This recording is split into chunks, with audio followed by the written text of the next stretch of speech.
Good morning, and welcome to today's forum. The League of Women Voters of Sacramento County and Metro Cable Channel 14 are pleased to bring you this forum featuring candidates for Sacramento County District Attorney. This race is on the June 8th primary ballot. My name is Tricia Erhammer. I'm a member of the League of Women Voters, and it's my pleasure to serve as moderator of today's forum. The League of Women Voters is a nonpartisan, nonprofit organization made up of both men and women that encourages active and informed voter participation. The League does not support nor oppose any candidate or political party. Rather, the League provides information and moderates forums such as today to help voters make informed choices at the ballot. The format of today's forum will be as follows. Each candidate will be offered a 1.5-minute opening. Next, the candidates will respond to questions from our panel with 1-minute limits. The questions have been submitted by the panelists and reviewed by the League of Women Voters. Finally, each candidate will be offered a 1-minute closing. We will now be moving to today's forum featuring candidates for Sacramento County District Attorney. To my right, I'd like to introduce incumbent Jan Scully. And to my left, Mr. Julius Engel. Thank you. Welcome to today's forum. We also have panelists with us asking the questions today. Pia Lopez and Andy Ferrillo, both from the Sacramento Bee. So thank you, candidates and panelists, for joining us today. And now we are ready to begin.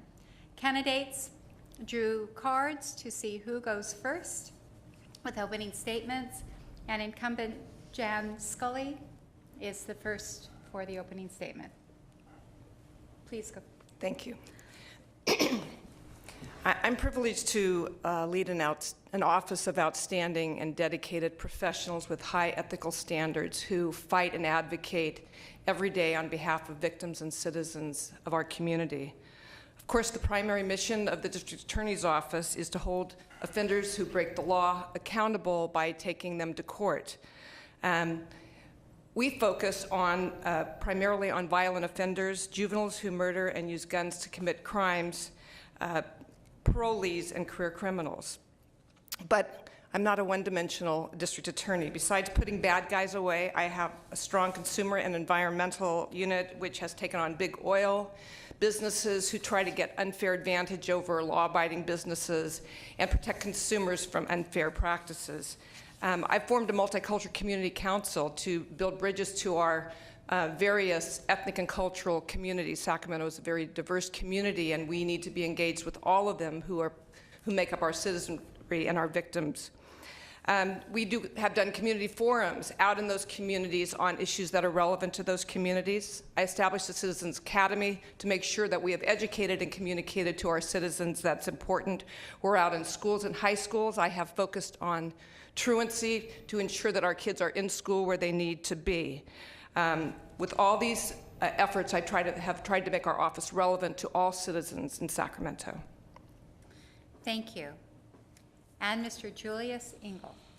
Thank you very much, and I want to thank the League of Women Voters for having me. I'm running for district attorney for the second time. The first time was in 1994, 16 years ago. The first time Jan Scully was elected, and she has run unopposed ever since until now. 16 years is a very long time. The reason why the district attorney is an elected office is so that the people have the right to inject new blood periodically to that office, new ideas, new viewpoints, new people, new individuals. We have term limits, for example, for other elected offices for that very reason, so we can get new people in periodically, and that there is no entrenchment, no family ties or nepotism that overwhelms the office. That the office is for the people, not for a certain clique of people. 16 years ago, my fear came true.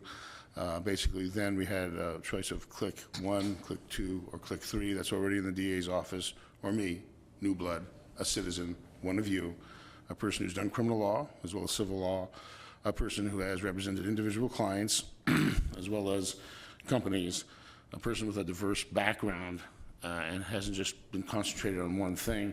Ms. Scully has been a district attorney her entire legal life, which is certainly not a bad career, but I bring some variety, and I think you should have more people's skills and more of a different background, a variety of background. And I offer myself then as district attorney. Thank you. Thank you. We now move to the question and answer portion of this forum. And Andy, if you would please direct the first question first to Jan Scully. All righty.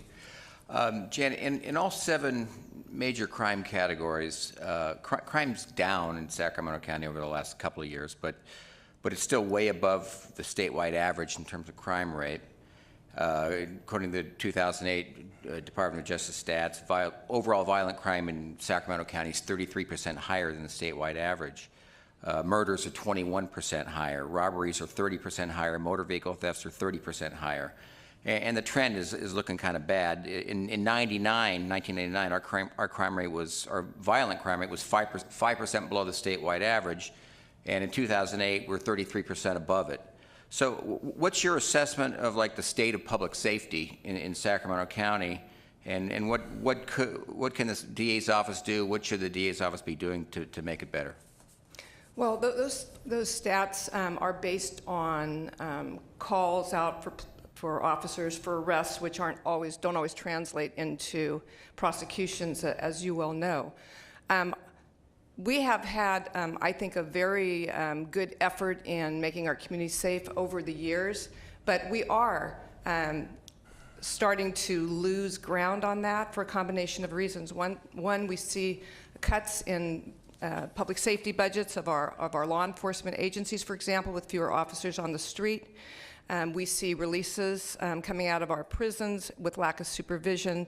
We see felony probationers out in our community because of probation cuts without supervision, so there is no consequences. And we're seeing a convergence of really almost a perfect storm that sets us up, I think, especially in our community with 2 prisons, to start seeing that increase. Our Sheriff's Department and our City Police Department have already seen an increase in homicides for this year. It's important that we continue to work together. All of our agencies, we are a system, and we need to make sure that we are in tandem. But again, all components of our system need to be adequately funded, and that means both law enforcement agencies, district attorney, and probation. Thank you very much. And Julius. Well, I don't think the district attorney can be exclusively blamed for a higher crime rate in this county. There are a lot of factors that factor into it, and no one can doubt that budget constraints have hurt us. I think the people want law enforcement to be cut last. I think that's the last place you want to go to save money. But there are things that can be done to enhance law enforcement. For example, the Sheriff's Department has a reserve program. I went through their academy about 25 years ago. I'm a former reserve police officer for the city of Roseville. They can hire more reserve officers, people who would be happy to work as public servants for little or no pay. District Attorney's Office used to have a program, I think before my time, called the Visiting Attorney Program. Perhaps attorneys from the community could prosecute misdemeanors and certain low-level felonies and allow more prosecution of cases and also more community participation in the office. So I think there are some remedies out there a district attorney can do to help lessen crime in Sacramento, but just not an automatic. There's no automatic cure. Thank you. Pia, would you please direct the next question to Julius? Julius, of 10,000 complaints that were filed with Sac County in 2008, the DA's office had an 82% conviction rate, and the statewide rate averages at 70%. Can you tell voters what you think is working in the office, what you would improve, and what we should expect in an era of budget cuts? Well, I think certain remedies in budget cuts, as I just mentioned, is perhaps a visiting attorney program and the Sheriff's Department perhaps use their reserve program more than they have, or should be encouraged to use it more than they have.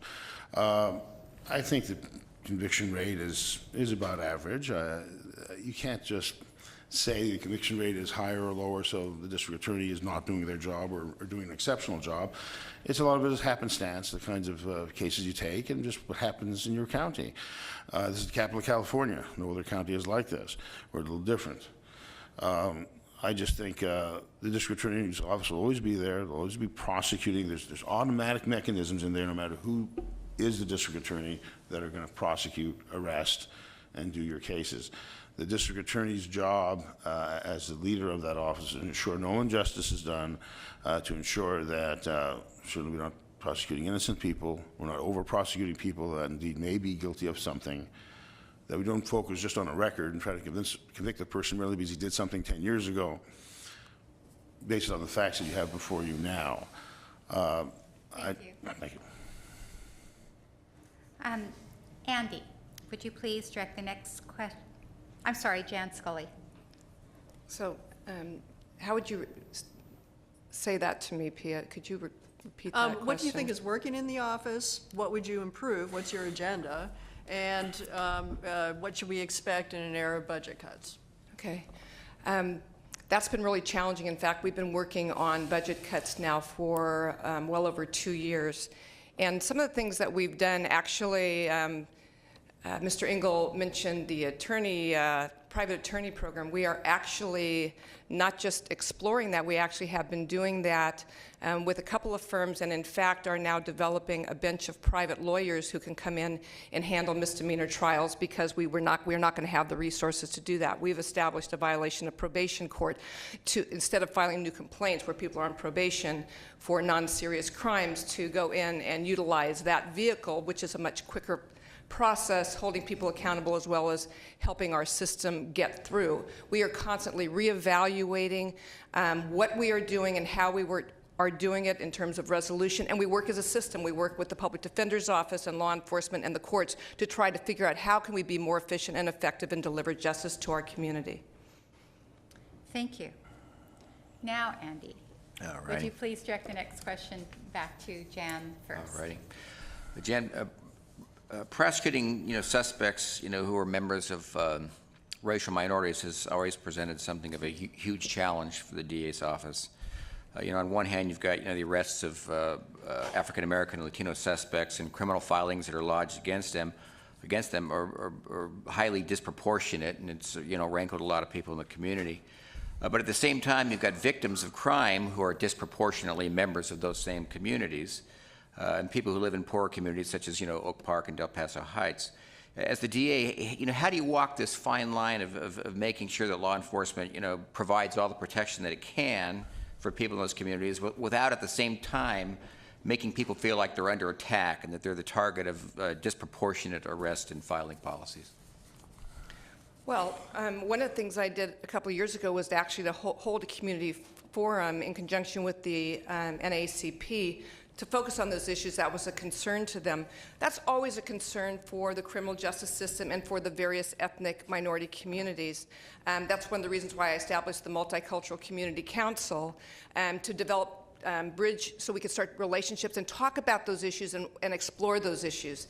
And so we have done that, making sure policies are neutral as far as how we evaluate cases and our standard, and it shouldn't make a difference whether or not you get prosecutor A or prosecutor F.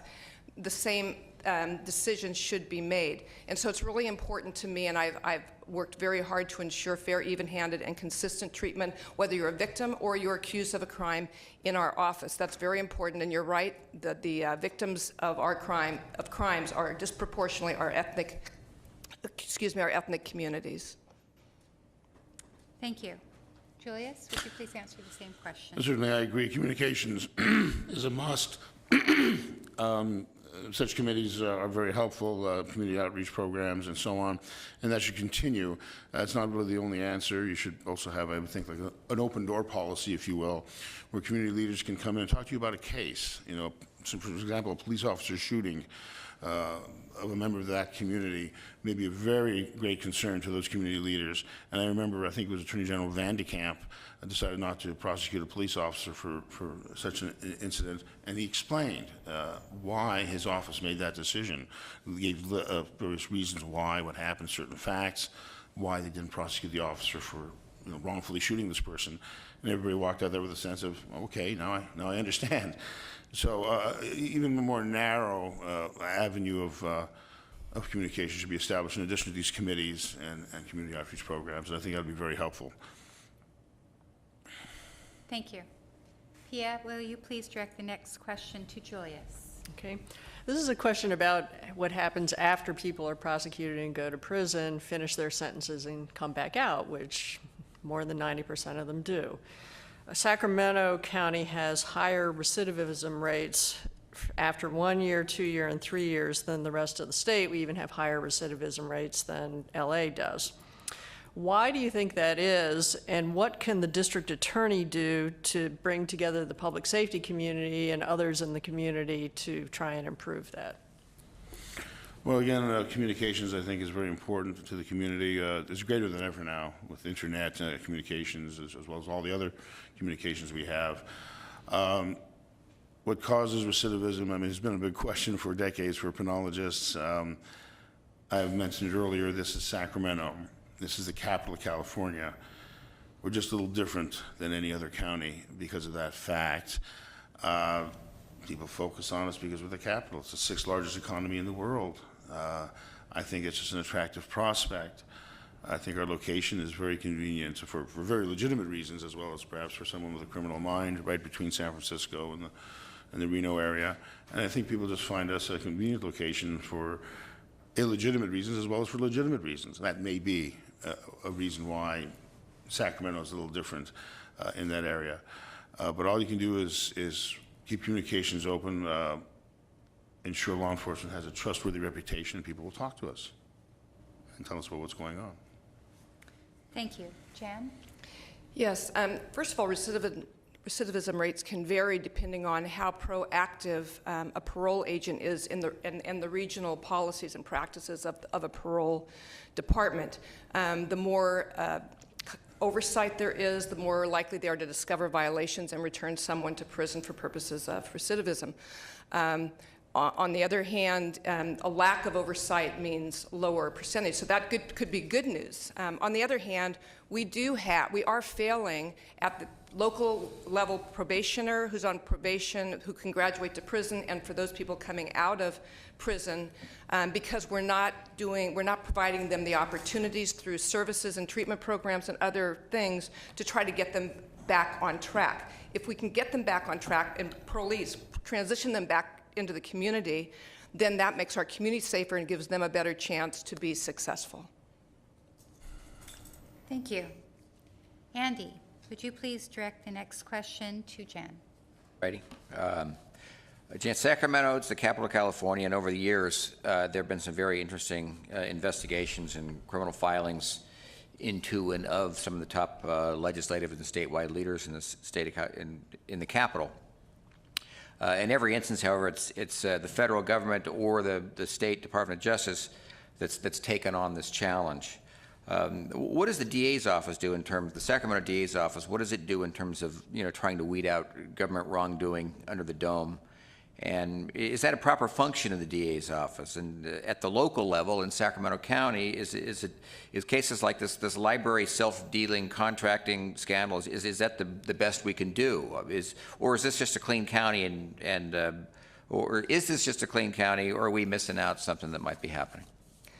Well, that's not an easy question to answer. First of all, when we do have political corruption cases that come into our office, we review, and if we can prove those cases, then we're going to file them and aggressively go after them. We have been involved in reviewing cases involving Elk Grove and involving Ione. Certainly the library case is pending. There was a school district case where there was a misuse of property and some violations, conflict violations there. On the other hand, we are not staff. We don't have the resources to do, and we don't do original investigations. We rely on other outside agencies to do those investigations. When you look at state-level political corruption and higher at the state level, you typically have your Attorney General's office that gets involved in that, and you typically have your U.S. Attorney's Office and FBI. And that is in large part because they make that a priority, and they have a lot more resources than we do. What's important is our political corruption cases being investigated and prosecuted, and if they are, I don't mind who does it. Let's make it happen. Thank you. Julius. Well, we should make it happen. I certainly agree with that. The question is, how do we go about doing it? Politics is local, and perhaps the same can be said about corruption is local. When we get these cases, what do we do with them? Do we investigate them thoroughly? Do we, meaning the district attorney's office, refer them out appropriately? And that's my question. What is the motivation to prosecute these cases? And indeed, maybe the U.S. Attorney or any Attorney General's office, for the reasons already said, may be the best place for it to go. But do we send it there? Do we evaluate the case accordingly? And this is the capital of California, and I'm concerned that that is not happening with the vigor that it should be. Ms. Scully went after home service workers rather vigorously a few months ago. There was some outcry for that. I'd like to see that same energy focused on government cases as well. Thank you. And by the look of our time, probably the final question for the DA's race. Pia, if you will first direct that to Julius. Okay, I guess I'll close with juvenile crime, since both of you mentioned it in your opening statements. With the budget crisis that the county is facing, we're looking at closing our juvenile detention centers. And I'd like to know from you, what do you see as effective strategies and partnerships where the DA can offer leadership to prevent, not just prosecute, juvenile crime? Well, I just recently did a juvenile trial in court. I mean,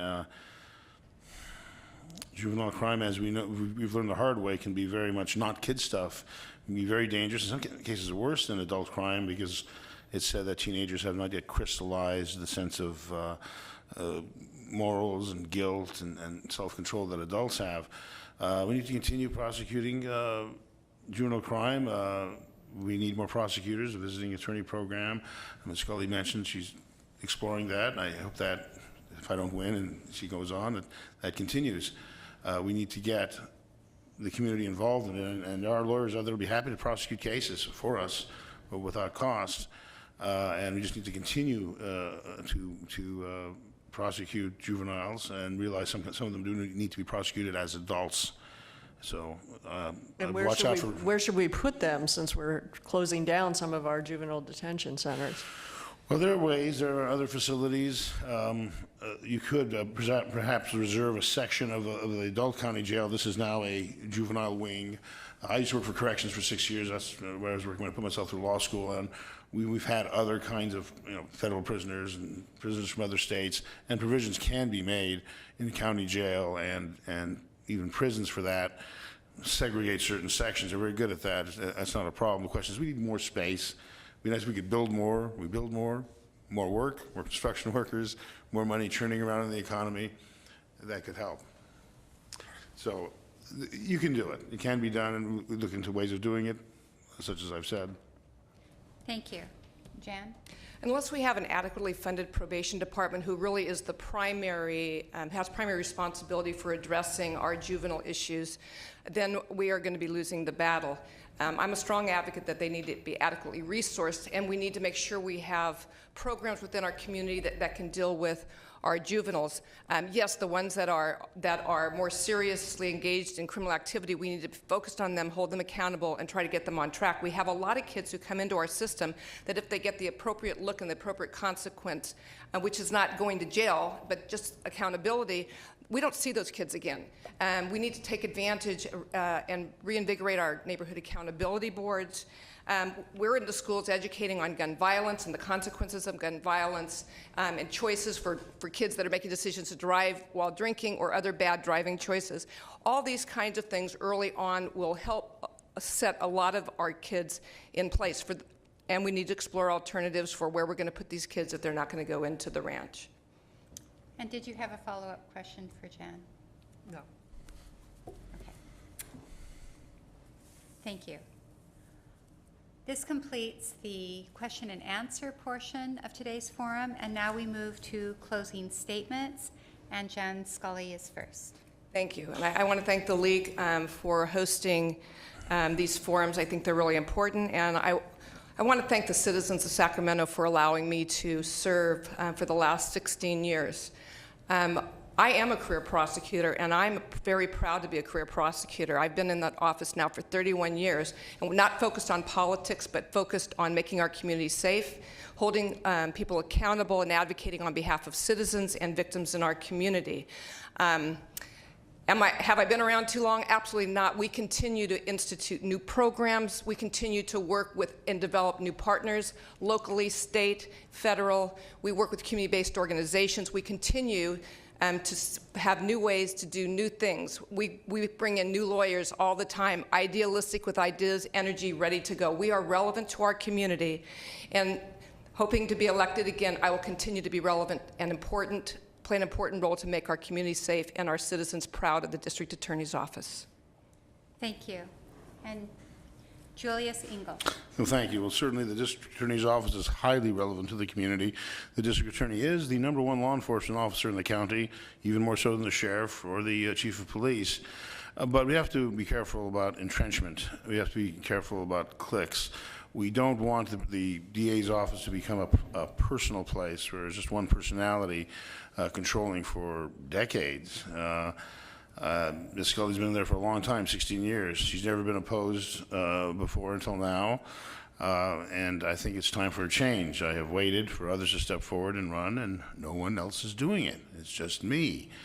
And I strongly believe in term limits. I strongly believe in a variety of people being in government, new infusions on a periodic basis. We have another government offices term limits. We all know about that, the president, the governor, and other state offices.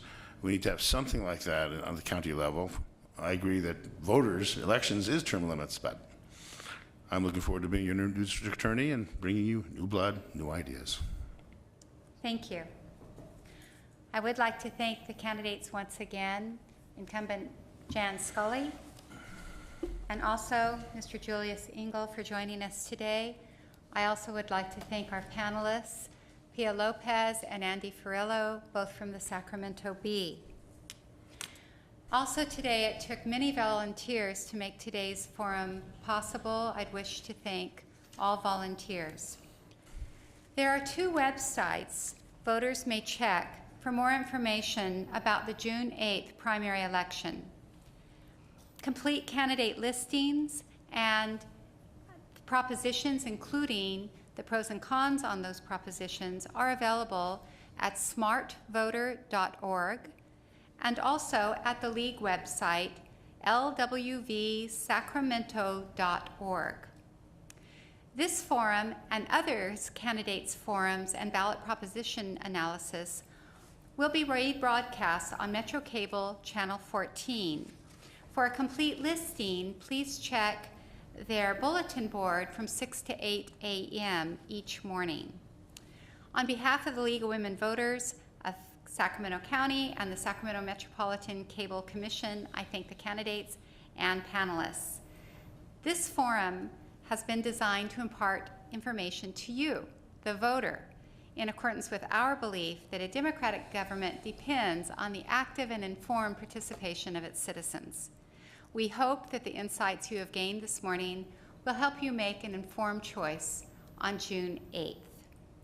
The League of Women Voters is where hands-on work to safeguard democracy leads to civic improvement.